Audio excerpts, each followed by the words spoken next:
জুলাই আগস্টের গণহত্যায় সমালোচিত রাজনৈতিক চরিত্র শেখ হাসিনা ও তার দল আওয়ামী লীগকে নিষিদ্ধের দাবি উঠেছে নানা মহলে। এ নিয়ে সরকার কি ভাবছে?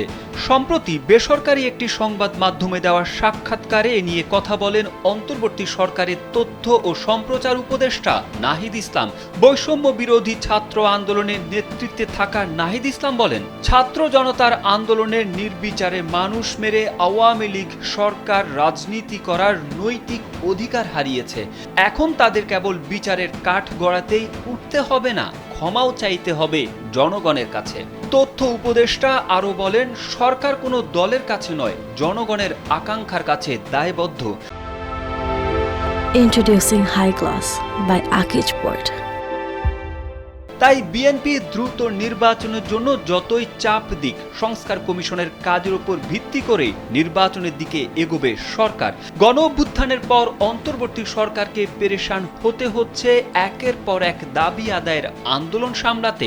এ বিষয়ে নাহিদ ইসলাম মনে করেন, কিছু দাবি ন্যায্য হলেও সবগুলো নয়। এসব দাবির আড়ালে ষড়যন্ত্র থাকতে পারে বলেও ধারণা তাদের।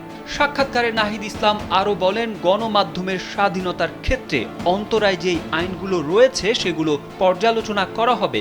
একটি রূপরেখা করার চেষ্টা করবেন যাতে নির্বিঘ্নে স্বাধীনভাবে এদেশের মানুষ গণমাধ্যম চর্চা করতে পারে।